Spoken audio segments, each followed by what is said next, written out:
ल अब आज यसको अस्ति हामीले मैले दिएको थिएँ तिमीलाई यो होमवर्क। अब होमवर्क देखाउने चलन त बसेको पनि छैन के अचल त होइन। अब गरे हो कि नगरे थाहै छैन। अब यसमा जाउँ। यो क्वेसन हो। यो क्वेसनलाई हामीले यसरी चाहिँ अब यसरी दिन्छ क्वेसन। यो लङ क्वेसन हो। यो लङ क्वेसनमा आउँछ यसरी। अब तिमीहरूलाई यो लङ क्वेसन सल्भ गर्ने तरिका तिमीले जान्नुपर्छ।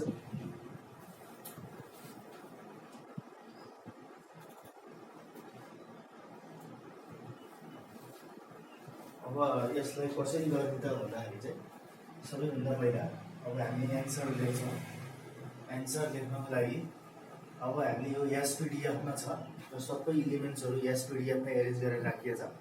अब यो एरेन्ज गरेर राखिएको जुन यो एसपिडिएफमा राखिएको जुन इलिमेन्ट्सहरू छ यहाँ हामीले चाहिँ एबिसी भनेर दिएको छ। अनि एको चाहिँ 1s² 2s² 2p6 3s² भनेर यसरी मिलाएर राखेको छ।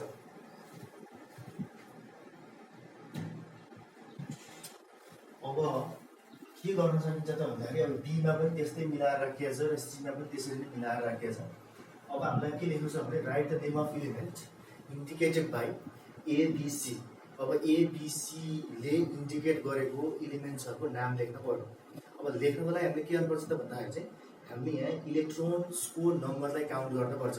इलेक्ट्रोन्सको नम्बर भनेको यो माथिमाथिको पावर, यो यसको पावर 1, यो 2 भयो।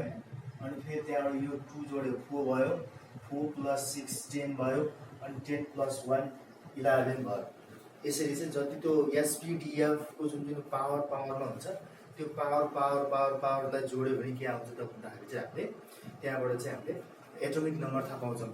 र त्यो एटोमिक नम्बरको हेल्पबाट हामीले चाहिँ इलिमेन्ट्सको नाम लेख्न सक्छौँ। त्यसपछि अब यो इलिमेन्ट्सको नाम लेख्नको लागि सबैभन्दा पहिला अब नेम अफ इलिमेन्ट ए भनेको नाम के हो है, बी भनेको नाम के हो र त्यसपछि सी भनेको नाम के हो। अब ए भनेको कति रहेछ त 2 + 2 4 4 + 6 10 10 + 1 11। अब यो 11 भन्ने बित्तिकै के भयो त भने hydrogen, helium, lithium, beryllium, boron, carbon, nitrogen, oxygen, chlorine, नियम, सोडियम भनेपछि अब यसको चाहिँ के भयो त भन्दाखेरि चाहिँ सोडियम रहेछ। सोडियम ब्राकेटमा याने होइन। अब यो चाहिँ यसको सिम्बल भयो। यो नाम के रहेछ त भन्दाखेरि सोडियम रहेछ ए भनेको। सिमिलरली बी भनेको के रहेछ त भन्दाखेरि चाहिँ अब काउन्ट गर्ने 2 + 2 4 4 + 6 10 10 + 2 12 12 + 5 कति भयो त भन्दाखेरि चाहिँ 17 भयो। यसको मतलब 17 भनेको क्लोरिन हुन्छ, यानि कि सिएल होइन। 17 भनेपछि क्लोरिन भयो। क्लोरिन भनेको सिएल। ल यो भएपछि यसरी नाम थाहा पाइन्छ। यस्तै गरेर सी भनेको कति हुन्छ त भन्दाखेरि 2 + 2 4 4 + 6 10 10 + 2 12 12 + 6 गर्दाखेरि 18 आउँछ। यो 18 भनेको के हो त भन्दाखेरि चाहिँ तिमीहरूको क्लोरिन, क्लोरिनपछि आर्गन आउँछ होइन। यसको मतलब 18 भनेको के हो त भन्दाखेरि चाहिँ आर्गन एआर। ठिक छ है। यसरी चाहिँ हामीले के गर्न सक्छौँ त भन्दाखेरि चाहिँ कुनै पनि इलिमेन्टहरूको एसपिडिएफमा भएको इलेक्ट्रोन्स गनेर अनि हामीले त्यसको एटोमिक नम्बर थाहा पाउँछौँ। अनि त्यो एटोमिक नम्बर पछि थाहा पाएपछि अनि बल्ल हामीले के गर्छौँ त भन्दाखेरि चाहिँ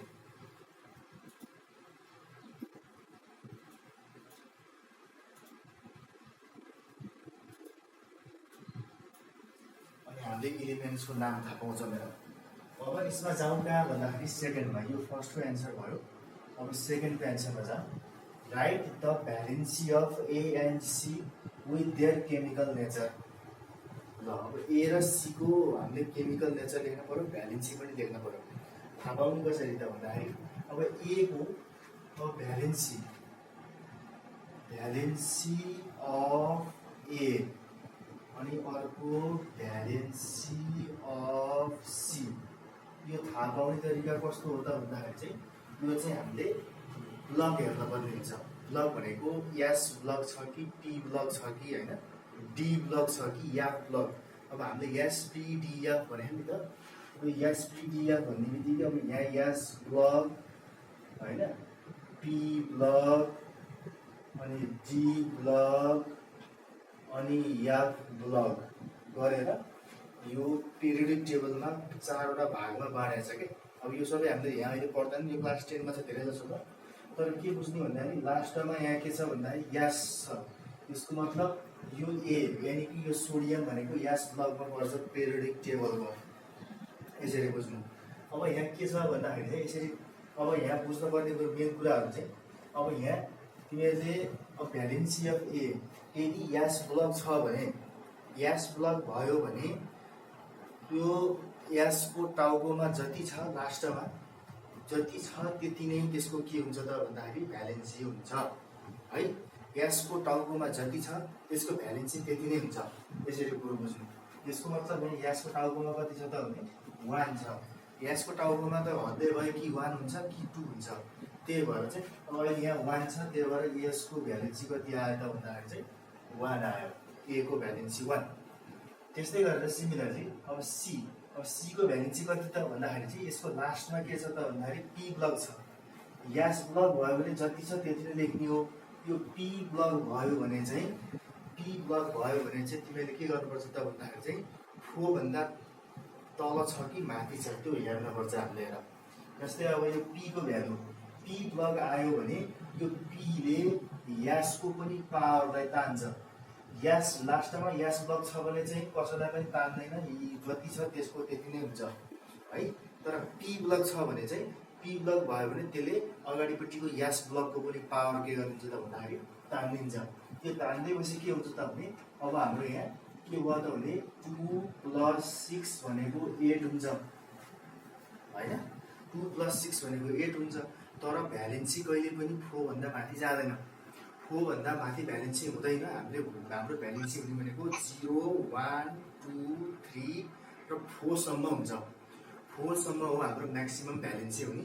हाम्रो अहिले यहाँ के आयो त भन्दाखेरि चाहिँ 2 र 6 जोड्दाखेरि 8 आयो हैन। 8 आउने बित्तिकै हामीले भ्यालेन्सी ग्रेटर देन 4 भयो भने हामीले के गर्छौँ भने हामीले जहिले पनि 8 बाट घटाउँछौँ। यसको मतलब अब 8 - 8 भनेको कति आयो त भन्दाखेरि 0 आयो। ठिक छ हैन त। भ्यालेन्सी 0 पनि हुन्छ भनिरहेको छु मैले नै। अब भ्यालेन्सी थाहा भयो, कुनै पनि इलिमेन्टको भ्यालेन्सी थाहा भएपछि त्यसको केमिकल नेचर पनि थाहा हुन्छ। केमिकल नेचर चाहिँ के हो त भन्दाखेरि चाहिँ अब यो यसको भ्यालेन्सी 1 छ। 1 भएको भएर यसको केमिकल नेचर भनेको के हुन्छ त भन्दाखेरि चाहिँ यो 1 को भ्यालेन्सी 1 भएपछि यास ब्लकमा पनि छ। यास ब्लक है यसरी चाहिँ सम्झिनु है।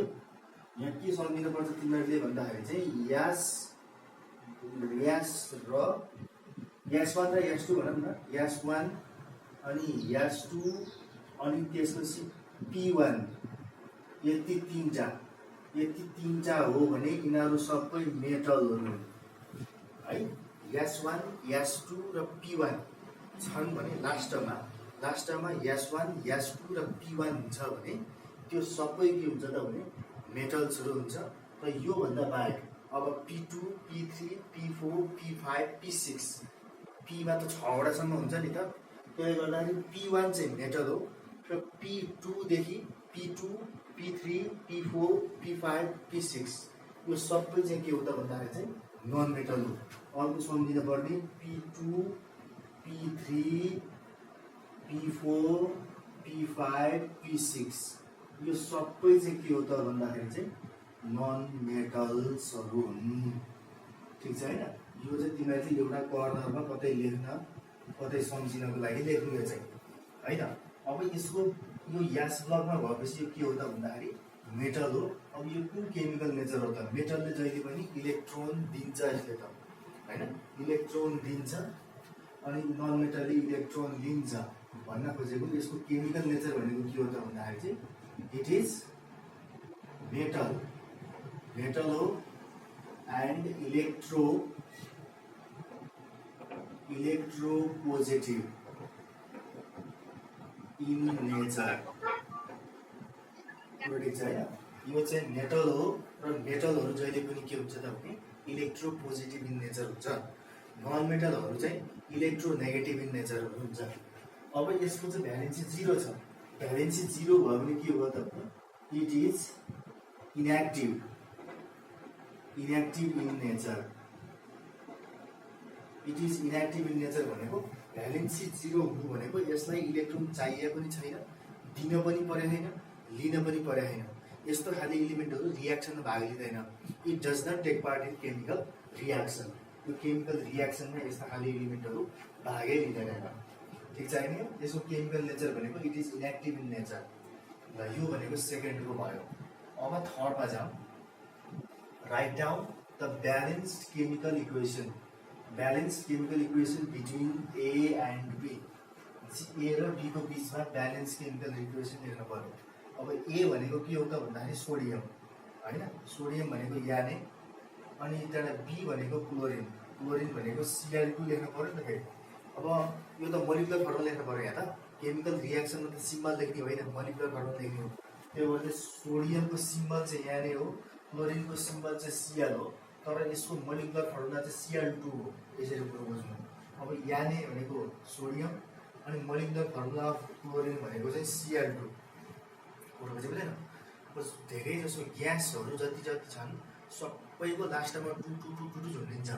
अब यो सम्झिनु पर्ने कुरा यहाँ पनि फेरि सम्झिनु। अब जस्तै अब हाइड्रोजन H2 होइन, यहाँ ग्यास हो, नाइट्रोजन N2, अक्सिजन O2 सबै ग्यास हो। ग्यास भए जति प्रायः सबैमा के हुन्छ भन्दाखेरि चाहिँ तल टु टु झुन्डिन्छ। जस्तै क्लोरिन Cl2 यस्तो यिनीहरू चाहिँ के हो त ग्यास जति सबै तलपट्टि टु टु झुन्डिन्छ। अनि मेटल जति जति छन् मेटलहरूको चाहिँ सिङ्गल मात्रै हुन्छ। यो अब यो सोडियम भनेको मेटल भयो, पोटासियम भनेको K2 लेखिन्न, के लेखिन्छ क्या। अब क्याल्सियम लेख्नु पऱ्यो भने Ca2 लेखिन्न, Ca मात्रै लेखिन्छ। त्यो चाहिँ के हो त मेटलहरूको चाहिँ के हुन्छ भन्दाखेरि चाहिँ मोलिकुलर फर्मुला भनेको सिम्बलसँगै एउटै हुन्छ। तर नन मेटलहरूको केसमा यानि कि ग्यासेसहरूको केसमा चाहिँ के हुन्छ भने सिम्बल एउटा हुन्छ, मोलिकुलर फर्मुला अर्कै हुन्छ। अब यसमा याने plus Cl2 gives Good morning. Morning, sir. Morning, sir. Morning. Who is Vinay Tiwari and Purnima? They didn't of their sound. No, sir. Vinay Tiwari is myself. Sorry? Myself. I have laptop also. Laptop name is Vinay Tiwari.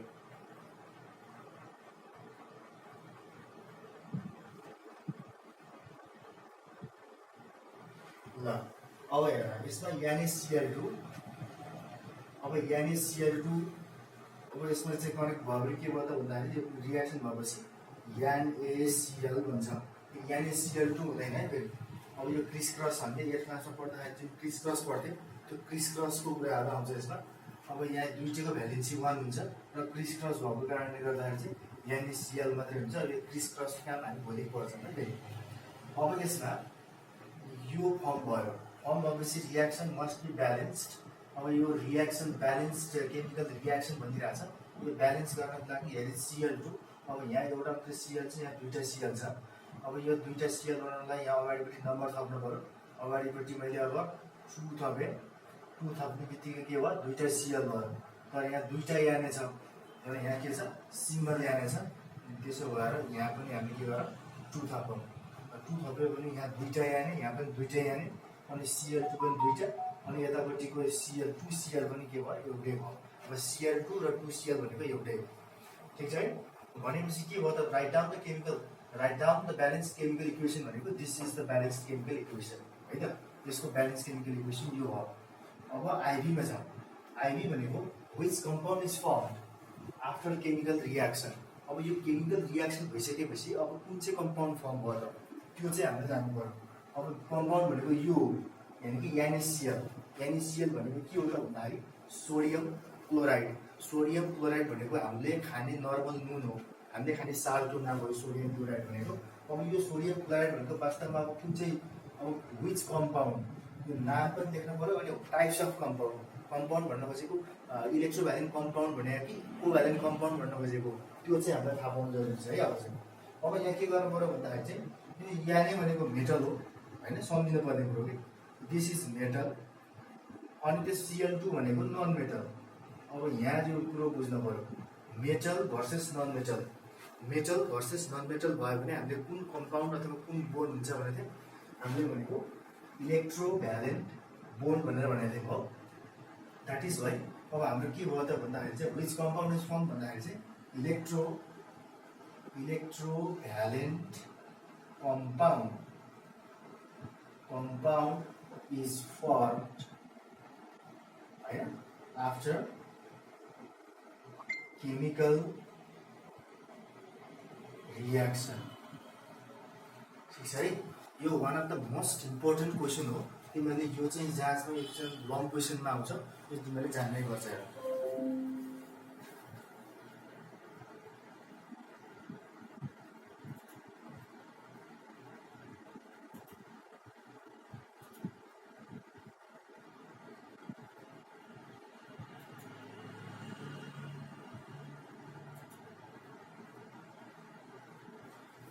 ल यो सायद तिमीहरूले ल्यायो होला, मैले यसलाई काटेर दिन्छु। अब